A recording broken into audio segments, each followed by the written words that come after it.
මේ වන විට වෙළඳපොළ තුළ කුකුළු මස් මිලද කැපී පෙනෙන ලෙස ඉහළ යමින් පවතිනවා. ඒ අනුව එළමෙන උත්සව සමයේ කුකුළු මස් අලෙවි සම්බන්ධයෙන් ගැටලුකාරී තත්ත්වයක් පවතින පසුබිමක මෙලෙස කුකුළු මස් මිල දිනෙන් දින ඉහළ ගොස් ඇති බවටයි පාරිභෝගික ජනතාව චෝදනා කළේ. හොඳටම වැඩිද?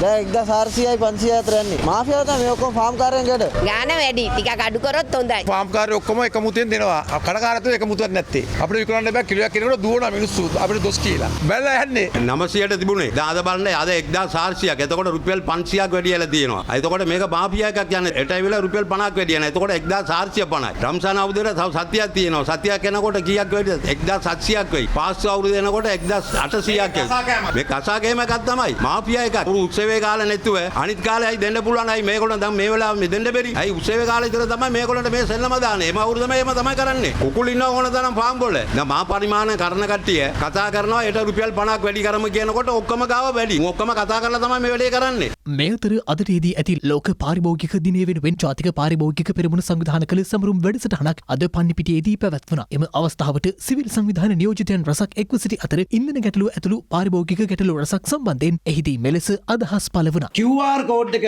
නැවත ගෙනීම සම්බන්ධව අපි ආණ්ඩුවට ස්තුතිවන්ත වෙනවා. අශ්වය පැල්ලගෙන් පස්සේ ස්ථාන දාලා වැඩක් නැහැ. ඔක දාන තුනේ කලින් මේ ලෝක පාරිභෝගික දිනේදී ආණ්ඩුවෙන් ඉල්ලීමක් කරනවා. ඔයාලගේ දන්න වෙන්න පුළුවන්. හැබැයි අපේ රැවුල ඉදිච්ච හින්දා මේ කියන්නේ වහාම ගෑස් වලට QR කෝඩ් එක දාන්න. අන්න ඉන්දියාවේ ආපන ශාලාවල ආහාර සකසන්නේ මාරුවෙන් මාරුවට. අන්න හැඩගැහිලා ඒගොල්ලෝ. සහල් සම්බන්ධයෙන් ගැටලුවක් තියෙනවා දැන් මේ අවුරුදු 2මාරක් 3ක් තිස්සේ. ඒ ගැටලුවට මං හිතන්නේ උත්තර මේ වෙනකන් ලැබිලා ඇති කියලා. වෙළඳාමතුමා මොකද කියනවා මේ නාඩුයි කැකුළු හාල් ගැන. නාඩුයි කැකුළු හාල් ගැන ප්‍රශ්නයක් නැහැ රට ඇතුලේ. ආපන ශාලා කර්මාන්තය අපිට දෙන සම්බයි කීයට සම්බයි. බඩු මිල අඩු කරන්න ඕනෙත් නැහැ. ඉන්ධන මිල අඩු කරන්න ඕනෙත් නැහැ. කිසි දෙයක් කරන්න එපා. ජනතාවට බොරු කියන එක නවත්තන්නකෝ. අපි අහනවා කවුරුත් අපි සිවිල් ක්‍රියාකාරීකයෝ විදිහට ඕගොල්ලෝ කවුරුත් දැක්කද අපේ රටේ විපක්ෂය විසින් මේ අර්බුදයට යම්කිසි සාධනීය සලස්මක් ඉදිරිපත් කරා. ඒකට පාරිභෝගිකයා වෙනුවෙන් පෙනී හිටියා දැක්කද කවුරුත්? ඒකට මේ රටේ දීවරයා වෙනුවෙන් මේ රටේ කෘෂිකර්මයක් කර්මාන්තය වෙනුවෙන් මේ වෙනුවෙන් පාර්ලිමේන්තුව තුල කවුරුත් හඬක් නැගුවද? නෑ. ඒගොල්ලෝ සම්පූර්ණයෙන්ම මේ කියන අර්බුදය දඩමීමා කරගෙන ඒගොල්ලෝ දේශපාලනය කරන්නේ. දැන් අපි කියන්නේ මේ අර්බුදය වෙලාවේ අපි කවුරුත් දේශපාලනය නෙමෙයි කරන්න ඕනේ.